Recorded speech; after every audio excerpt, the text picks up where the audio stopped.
ఇప్పుడు పామలూరు పంచాయతీలోని అమ్మగారిపల్లెలో ఉన్నాం. తర్వాత ఇక్కడ తర్వాత ఇక్కడ వచ్చేసి ఎప్పటి నుంచో స్థిరపడిన తర్వాత ఈశ్వరరెడ్డి గారి కుటుంబం, అంటే కడపలో ప్రాక్టీస్ చేస్తూ మంచి లాయర్గా కూడా పేరు ప్రఖ్యాతులు సంపాదించుకున్నాడు.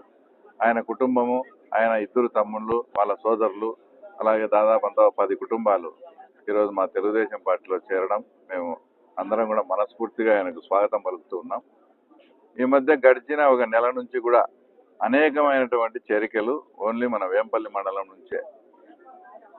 చాలా మంది అంతకుముందు వచ్చేసి గౌస్ కానీ, ఇస్మాయిల్ వాళ్ళు కానీ, తర్వాత మొన్న వచ్చి సంటెన్న రాజా వాళ్ళు కానీ, తర్వాత ఈరోజు ఈశ్వరెడ్డి సారు, తర్వాత 17వ తేదీ చంద్ర, అందరూ కూడా అంటే ఈ గడిచిన 1.5 సంవత్సరమైన పాలనలో ప్రజలంతా కూడా ఎవరికి ఇబ్బందులు లేకుండా, టెన్షన్ లేకుండా హ్యాపీగా ఉన్నారు. తర్వాత రైతాంగం కూడా చాలా హ్యాపీగా ఉంది, కావాల్సినంత నీళ్ళు వస్తూ ఉన్నాయి. మొన్న ఏదో ఒక వారం 10 రోజులు అరటి ధరలు అక్కడేదో ప్రాబ్లం వచ్చిపోతే దాన్ని కూడా రాద్ధాంతం చేయాలని చూస్తే మళ్ళీ ఒక వారం 10 రోజులకే తర్వాత ఈరోజు అరటి ధరలు కూడా మళ్ళీ 10,000కు 12,000 కూడా పోయినాయి.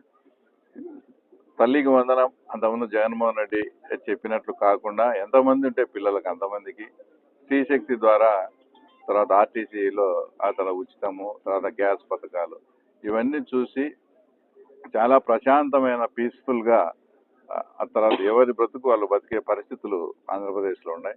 గత 5 సంవత్సరాల్లో శుక్రవారం వస్తే టెన్షన్, ఎవరిని లోపలేస్తారో, ఎవరు ప్రహారీ గోడ పాల్గొడతారో అనేటువంటి ఒక భయానకమైన వాతావరణం నుంచి ఈరోజు ప్రజలు ప్రశాంతంగా హ్యాపీగా ఉండే పరిస్థితులు. దీనికి తోడు అనేకమైనటువంటి డెవలప్మెంట్ యాక్టివిటీలు, ఫ్యాక్టరీలు రావడం, దాదాపు 11 లక్షల కోట్ల పెట్టుబడులు కూడా ఈరోజు వస్తాయని మన సాక్షాత్తు ప్రధానమంత్రి మోడీ గారే అందరి ఎంపీల ముందర చెప్పడం జరిగింది. బ్రహ్మాండంగా ఆంధ్రప్రదేశ్కు మనమంతా కలిసి పనిచేసినందువలన బ్రహ్మాండమైన పెట్టుబడులు. ఆయన చూసి మనం విజనరీ కానీ, టెక్నాలజీని కానీ చంద్రబాబు నాయుడు గారిని చూసి నేను కూడా నేర్చుకుంటానా అని ఆయన అమరావతి సభలో కూడా చెప్పడం జరిగింది. కాబట్టి ఈ డబుల్ ఇంజిన్ సర్కార్తో రాష్ట్రము, మన ప్రాంతం కూడా పురోగతి వైపు ఉంటుందనే ఇలాంటి ఇంటలెక్చువల్స్, మేధావులు కూడా ఈరోజు మా పార్టీలో చేరడం, తెలుగుదేశం పార్టీలో ఇది మంచి శుభపరిణామం.